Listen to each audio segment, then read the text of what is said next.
Hey YouTube, wobbles on a lot here.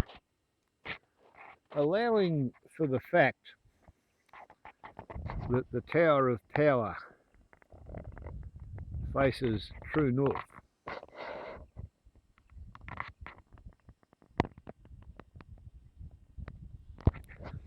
And allowing for the fact that the machinery shed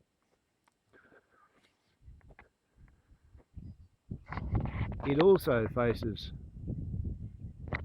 true north.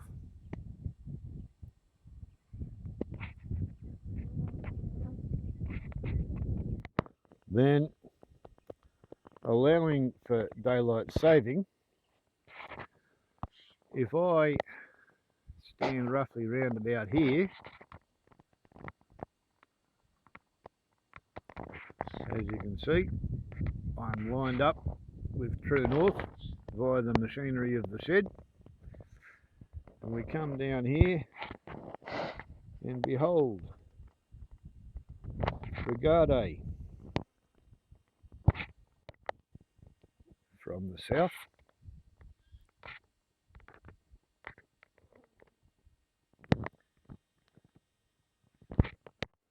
from the west.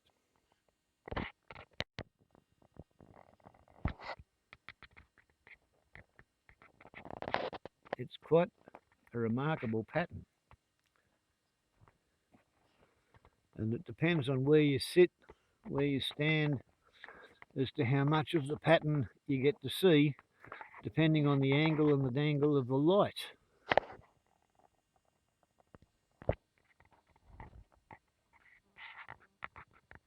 Look at that.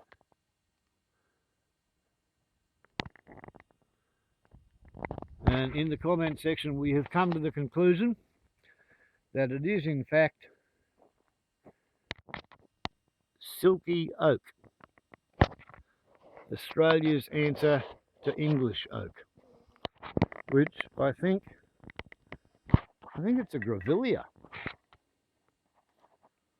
but you know, I'm not very certain on such things.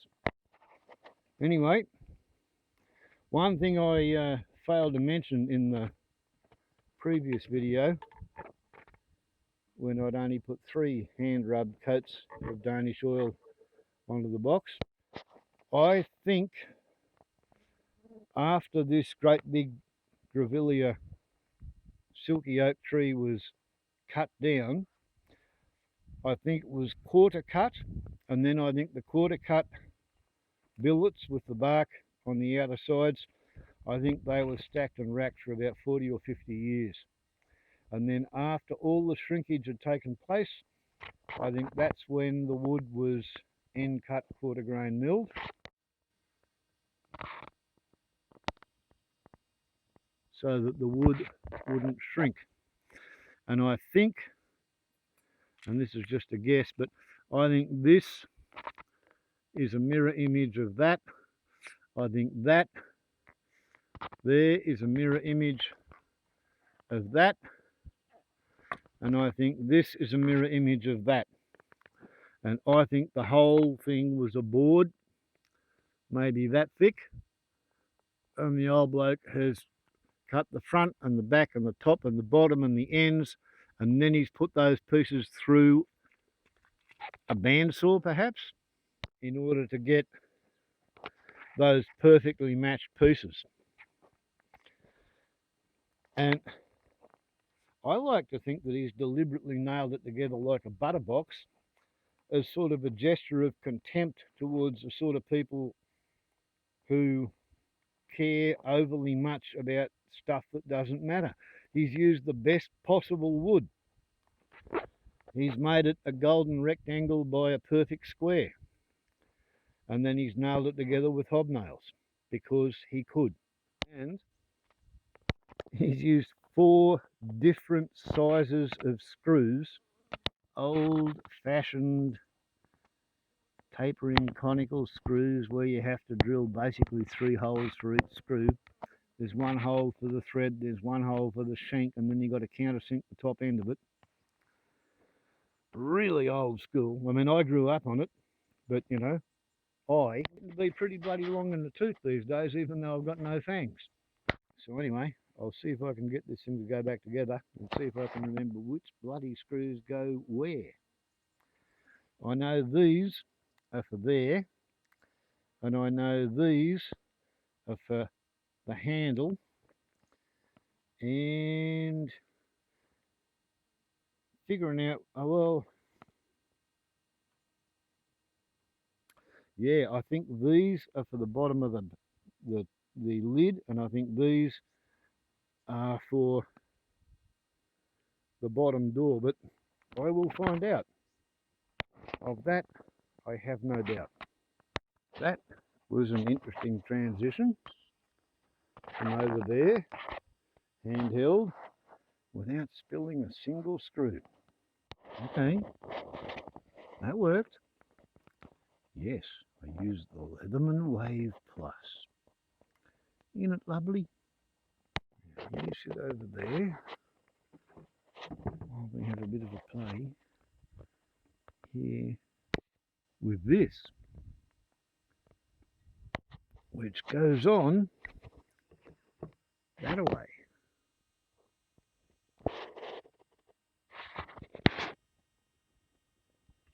Yeah, makes sense. Let's see if we can pick the right ones. Now, I'm going to say, I'm pretty sure it was those long ones going up into the thin little bit of wood. Let's see if that works, shall we? And that will say these ones to go that way up into the lid, while those ones secure the handle to the lid.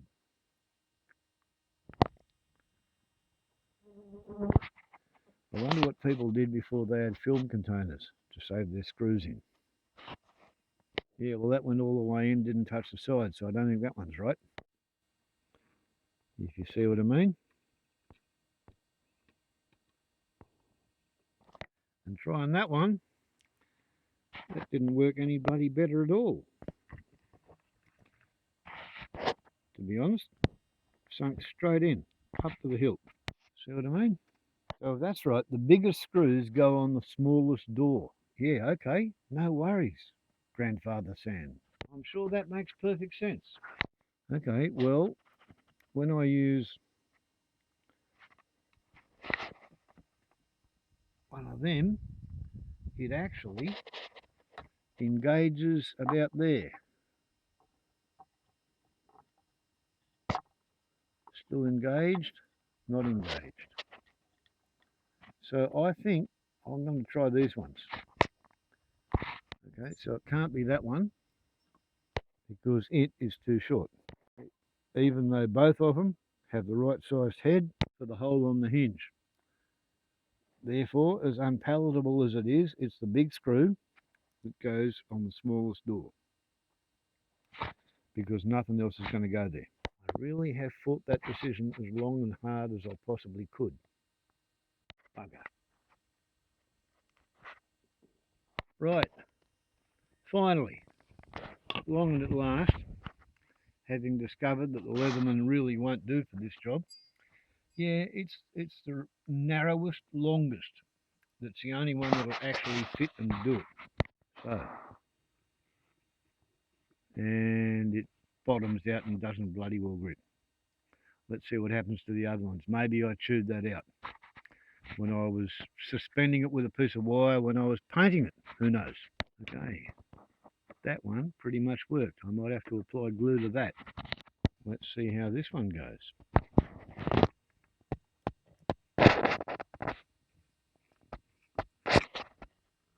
It's engaging now.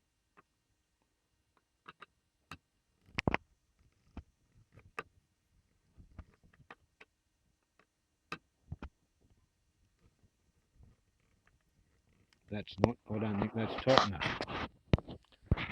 I can try thicker or I can try longer. But first I'm going to try all the screws in the other holes. Right, well look at that. That Looks like it might fit that, so maybe it's the smallest, longest screws. Yeah, well, if this one's going in there that tight, you won't get anything else in there. So I think I got this one right finally. Okay, pull them out of there and put them into the handle in the right place. Guess who should have used 4 different film containers, each one with a separate sticky tape label? Sometimes I'm really slack. And that is one of the biggest screws into the smallest door hinge. See why the leather man isn't really the tool for this job. It makes contact with the screw, however it interferes.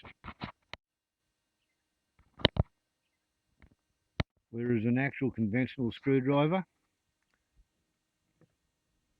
it actually works.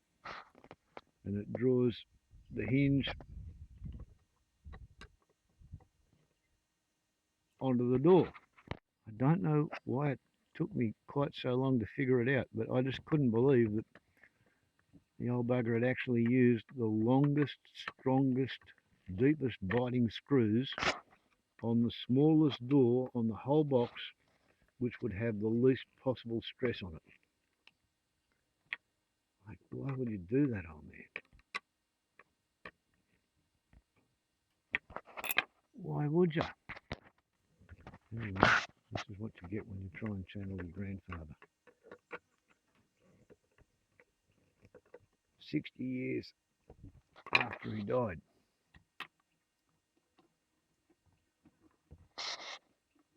Look at that.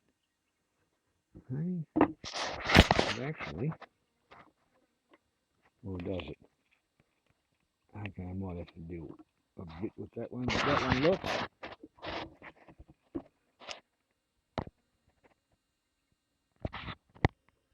And the catch goes into the hole. And this one, the catch does not quite go into the hole. Now that one almost goes. I'm going to have to change the angle of the dangle of that hole, but it will happen. It'll work. Meanwhile, that one will suffice. Camera probably doesn't show it up, but the hinges say they're made in Sweden. Okay, and that's the layup. Excellent. Bite's first time. Got that one right anyway. I will wager that these 3 are the same size as these, and those ones are different again. So we use 5 different size screws as well as hobnails. Oh yeah, they're screwed in as well, and I think they're the same ones as down here. So 5 different sizes of screws, as well as hobnails with cross hatches on them, just like you'd find in a boot or a butter box. Quite the contradistinction. There you go, yahoo yippee, I didn't even lose any screws. I might be an oddball grandson, but at least I'm not a screw loose, even if I am off with the birdies.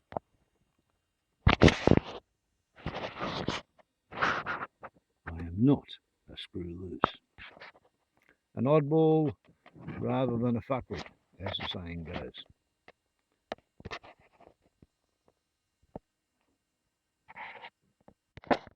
At least, such is my fervent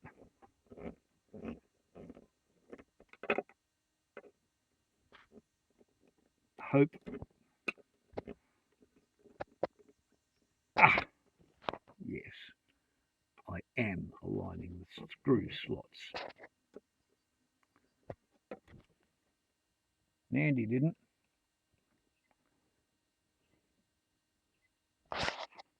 But I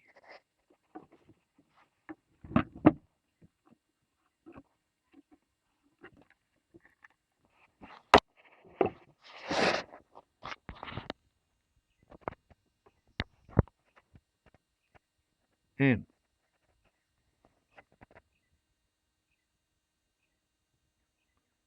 because, you know, sometimes you just have to build your butter box to aviation specifications. Not for any other reason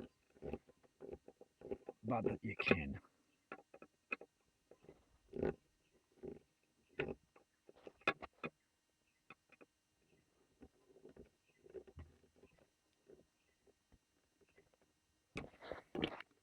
Right, said Fred. And he hit him on the head. Go blimey. Yeah, slight application of force, and the brass cut itself a hole into which to retreat. Would you feast your little eyes on that? Isn't that glorious? What an heirloom. Yeah, I'm actually pretty bloody pleased with that. I don't think I've fucked up too badly, even though I did leave it neglected for a bloody long time. 60 years after he died, I've pretty much sort of almost redeemed myself. And as I showed you in the first video, your shooting box sits there like that, and before you lay yourself down on the mound, you put it on the ground and it holds itself at the correct angle of the dangle. I don't know what bloody hell that is. And then you open your two catches, and in there, that's where you have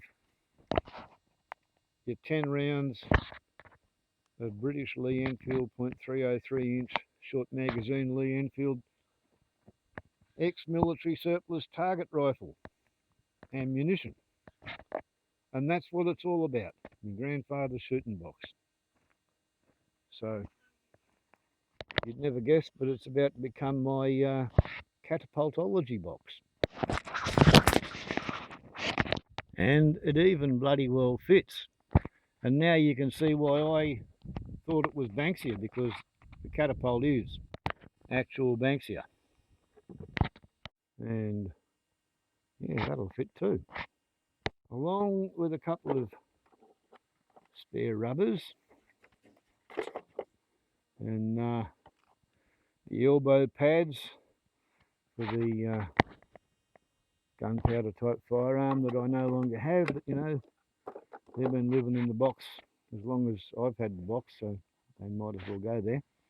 And the old targets from the 1970s, and a 1970s vintage catapult, and a bottle of metal ammo, and then that locks or closes down, and the key fits.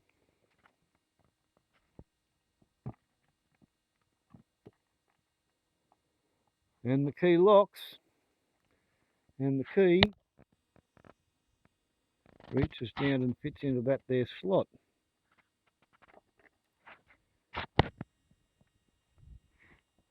And then the box locks.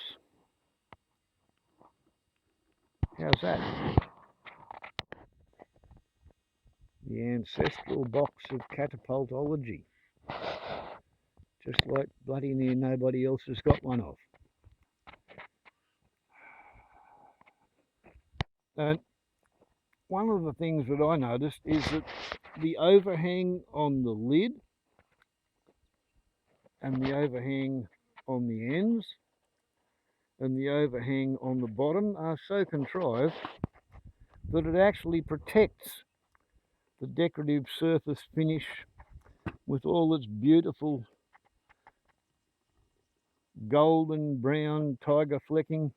It protects the surface against any kind of abrasion unless you actually drop it on something pointed and then slide it backwards and forwards. So yeah, guess who comes from a long line of smart ass woodworkers.